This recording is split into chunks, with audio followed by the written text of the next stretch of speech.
महीनों बाद रफा border crossing को कुछ आंशिक रूप से खोला गया है, लेकिन जिस राहत की उम्मीद फिलिस्तीनी लोगों को थी वे जमीन पर पूरी होती नहीं दिख रही है। सोमवार को गजा से सिर्फ कुछ ही बीमार और घायल फिलिस्तीनी मिस्र जा पाए हैं, जबकि हजारों लोग आज भी इलाज के इंतजार में फंसे हुए हैं। रफा क्रॉसिंग, जिसे गजा के लोग दुनिया से जोड़ने की आखिरी एक खिड़की मानते हैं, मई 2024 से लगभग पूरी तरीके से बंद थी, जब इजरायली सेना ने गजा की और वाले हिस्से पर कब्जा कर लिया था। इस क्रॉसिंग को दोबारा खोलने की बात अमेरिका के राष्ट्रपति डोनाल्ड ट्रंप की युद्ध विराम योजना के पहले फेज में कही गई थी, जो अक्टूबर में शुरू हुई थी, लेकिन इजराइल ने इसे तब तक रोके रखा जब तक गजा में मारे गए आखिरी इजरायली बंधक का शव वापस नहीं मिला। पिछले हफ्ते इजरायली सेना ने बताया कि उसने 7 अक्टूबर 2023 के हमले में अगवा किए गए पुलिस अधिकारी रैन किविल के अवशेष उत्तरी गजा के कब्रिस्तान से बरामद कर लिए हैं। इसके बाद ही रफा क्रॉसिंग को सीमित रूप में खोलने की अनुमति दी गई है। कागजों में कहा गया था कि रोजाना 50 बीमार मरीज और उनके साथ 1 या 2 रिश्तेदारों को बाहर जाने दिया जाएगा और 50 ऐसे लोगों को वापस आने दिया जाएगा जो युद्ध के दौरान गजा से बाहर चले गए थे। लेकिन सोमवार को हकीकत ये रही कि सिर्फ 5 मरीज और उनके 7 साथियों को ही गजा से बाहर जाने की इजाज़त मिल सकी। इसके अलावा 12 फिलिस्तीनी ऐसे थे जिन्हें वापस गजा लौटने की इजाज़त मिली, जबकि 38 लोग इजरायली सुरक्षा जांच में क्लियर नहीं हो पाए और उन्हें मिस्र की तरफ रात बितानी पड़ी। फिलिस्तीनी और मिस्री ऑफिसर्स का कहना है कि देरी की सबसे बड़ी वजह इजराइल की सख्त और लंबी सुरक्षा जांच है। फिलिस्तीनी ऑफिसर्स ने सीधे तौर पर इजराइल को जिम्मेदार ठहराया है। हालांकि इजरायली सेना की तरफ से इस पर तत्काल कोई प्रतिक्रिया नहीं आई है। इससे पहले एक इजरायली सुरक्षा अधिकारी ने कहा कि रफा क्रॉसिंग लोगों की आवाजाही के लिए दोनों दिशाओं में खुली है। इस क्रॉसिंग का संचालन यूरोपीय संघ के बॉर्डर असिस्टेंट मिशन के सुपरवाइजर और स्थानीय फिलिस्तीनी स्टाफ मिलकर कर रहे हैं, जबकि इजराइल दूर से रिमोट सिस्टम के जरिए सुरक्षा जांच कर रहा है। मरीजों को गजा के भीतर हमास नियंत्रण वाले इलाकों से बसों में बैठाकर तथाकथित येलो लाइन तक लाया जा रहा है और फिर इजरायली कंट्रोल वाले क्षेत्र से होते हुए मिस्र में दाखिल कराया जाता है। इस पूरी प्रक्रिया की निगरानी वर्ल्ड हेल्थ ऑर्गेनाइजेशन कर रहा है, यानी WHO, और स्थानीय अस्पतालों के मुताबिक इस वक्त लगभग 20,000 बीमार और घायल फिलिस्तीनी ऐसे हैं जिन्हें गजा के बाहर इलाज की सख्त जरूरत है।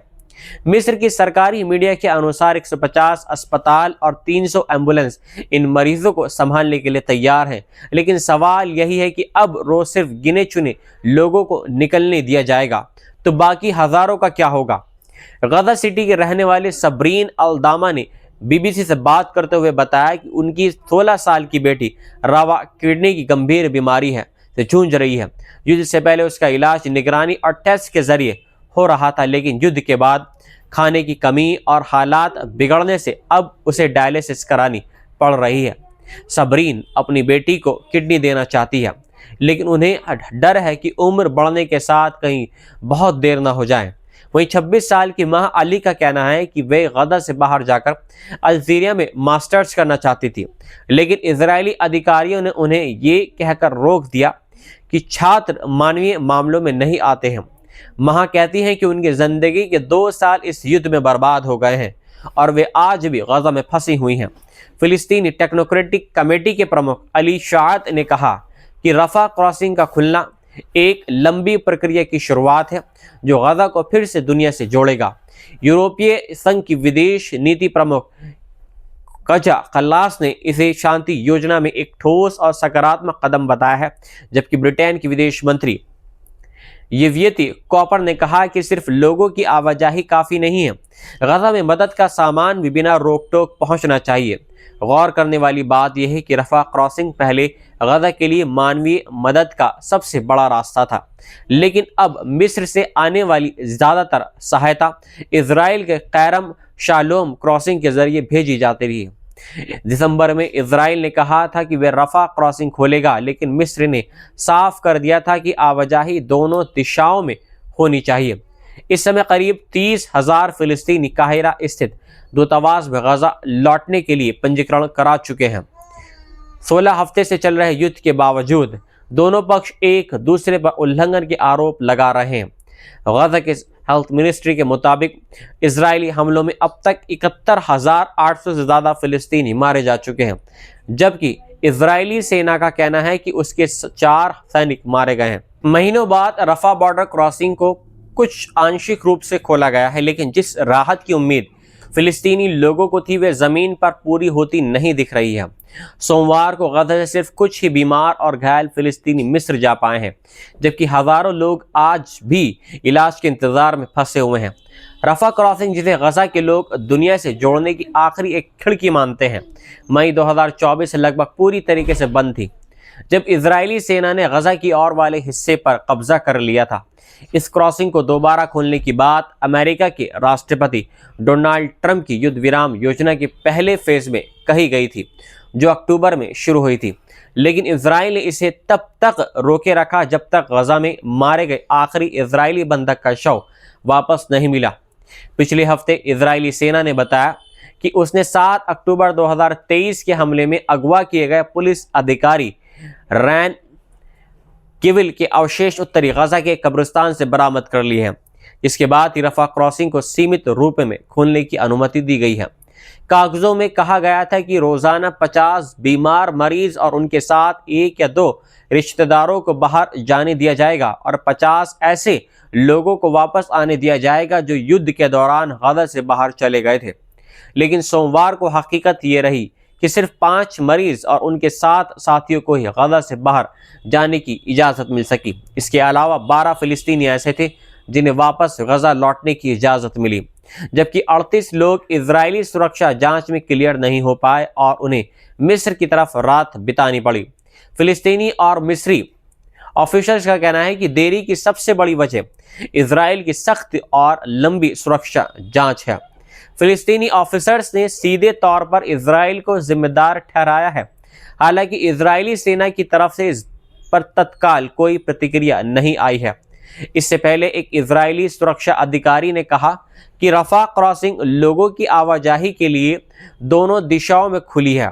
इस क्रॉसिंग का संचालन यूरोपीय संघ के बॉर्डर असिस्टेंट मिशन के सुपरवाइजर और स्थानीय फिलिस्तीनी स्टाफ मिलकर कर रहे हैं, जबकि इजराइल दूर से रिमोट सिस्टम के जरिए सुरक्षा जांच कर रहा है। मरीजों को गजा के भीतर हमास नियंत्रण वाले इलाकों से बसों में बैठाकर तथाकथित येलो लाइन तक लाया जा रहा है और फिर इजरायली कंट्रोल वाले क्षेत्र से होते हुए मिस्र में दाखिल कराया जाता है।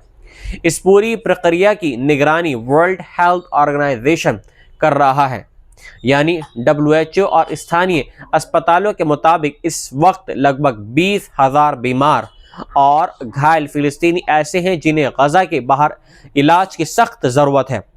मिस्र की सरकारी मीडिया के अनुसार 150 अस्पताल और 300 एम्बुलेंस इन मरीजों को संभालने के लिए तैयार हैं, लेकिन सवाल यही है कि अब रोज सिर्फ गिने चुने लोगों को निकलने दिया जाएगा तो बाकी हज़ारों का क्या होगा।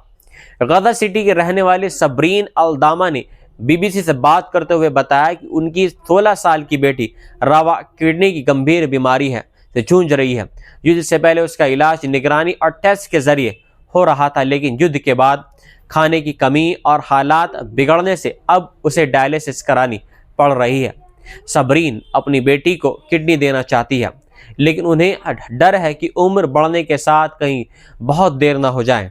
वहीं 26 साल की मां अली का कहना है कि वे गजा से बाहर जाकर अल्जीरिया में मास्टर्स करना चाहती थी, लेकिन इजरायली अधिकारियों ने उन्हें ये कहकर रोक दिया कि छात्र मानवीय मामलों में नहीं आते हैं। मां कहती हैं कि उनकी जिंदगी के 2 साल इस युद्ध में बर्बाद हो गए हैं और वे आज भी गजा में फंसी हुई हैं। फिलिस्तीनी टेक्नोक्रेटिक कमेटी के प्रमुख अली शाअत ने कहा कि रफा क्रॉसिंग का खुलना एक लंबी प्रक्रिया की शुरुआत है जो गजा को फिर से दुनिया से जोड़ेगा। यूरोपीय संघ की विदेश नीति प्रमुख कजा कल्लास ने इसे शांति योजना में एक ठोस और सकारात्मक कदम बताया है, जबकि ब्रिटेन की विदेश मंत्री येवियती कॉपर ने कहा कि सिर्फ लोगों की आवाजाही काफ़ी नहीं है, गजा में मदद का सामान भी बिना रोक टोक पहुंचना चाहिए। गौर करने वाली बात यह है कि रफा क्रॉसिंग पहले गजा के लिए मानवीय मदद का सबसे बड़ा रास्ता था, लेकिन अब मिस्र से आने वाली ज़्यादातर सहायता इजराइल के कैरम शालोम क्रॉसिंग के जरिए भेजी जाती रही है। दिसंबर में इजराइल ने कहा था कि वह रफा क्रॉसिंग खोलेगा, लेकिन मिस्र ने साफ कर दिया था कि आवाजाही दोनों दिशाओं में होनी चाहिए। इस समय करीब 30,000 फिलिस्तीनी काहिरा स्थित दूतावास में गजा लौटने के लिए पंजीकरण करा चुके हैं।